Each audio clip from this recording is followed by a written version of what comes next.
ये देखा जा रहा है कि सहमति एक नहीं बन पा रही है, जिससे बीजेपी को फायदा हो रहा है। आपकी क्या प्रतिक्रिया है? नहीं, देखिए, पहली बात तो ये है कि तारिक अनवर साहब मेरे 50,000 नौकरियां दे के थोड़े सामने खड़ा जी, 50,000 नौकरियां हो गई। भगवंत मान जी की जो नई सरकार है, ये नई जॉब्स देने में बहुत अव्वल है। ਮੈਨੂੰ ਇਹ ਨੌਕਰੀ ਪੂਰੀ ਮੈਰਿਟ ਦੇ ਆਧਾਰ ਤੇ ਮਿਲੀ ਹੈ, ਕੋਈ ਸਿਫਾਰਿਸ਼ ਨਹੀਂ ਹੋਈ, ਕੰਮ ਪੂਰੇ ਪਾਰਦਰਸ਼ੀ ਢੰਗ ਦੇ ਨਾਲ ਹੋਇਆ। ਪੰਜਾਬ ਸਰਕਾਰ ਦਾ ਬਹੁਤ ਧੰਨਵਾਦ ਕਰਦਾ ਜਿਨ੍ਹਾਂ ਨੇ ਸਾਨੂੰ ਅਪਰਚੂਨਿਟੀ ਲਿਆ ਕੇ ਦਿੱਤੀ।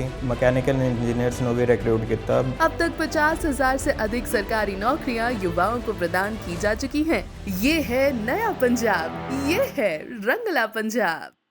उनके साथ बड़े अच्छे संबंध हैं और ये सवाल उन्होंने जो उठाया है ये गलत भी नहीं है, लेकिन ये सवाल जब केजरीवाल जी अपने कई चुनावों में अपने लोग खड़े कर रहे थे, जो गोवा हो, गुजरात हो, हरियाणा हो, कर्नाटका हो, तो उस समय तो तारिक भाई ने कुछ नहीं कहा।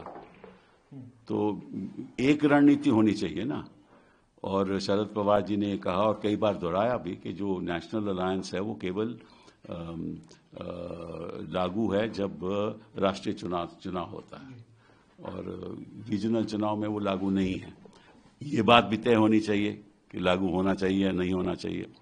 होता यह है कि जो हमारी जो रीजनल पार्टीज हैं वो भी चाहती हैं कि प्रदेश के बाहर भी उनका कुछ फुटप्रिंट होना चाहिए, और नेशनल पार्टी चाहती है कि जो हमारा फुटप्रिंट है उसमें कमी नहीं होनी चाहिए। तो ये चर्चा के बाद सहमति के साथ आगे बढ़ना चाहिए इंडिया अलायंस को। क्या फ्यूचर में सर इंडिया अलायंस रह पाएगा, क्योंकि ममता बनर्जी भी एक तरफा कह रही है? नहीं, पक्का रह पाएगा, हाँ, इसमें तो कोई शक ही नहीं।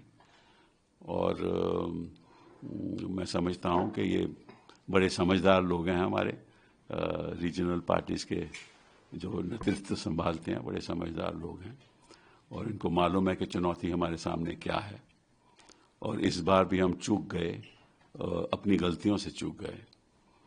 तो मैं मानता हूं कि आगे वाले दिनों में, महीनों में कुछ न कुछ जरूर तय होगा। अरविंद केजरीवाल से गलती हुई सर, आप मानते हैं? गलती हुई नहीं गलती हुई इसके बारे में मैं चर्चा नहीं करूंगा।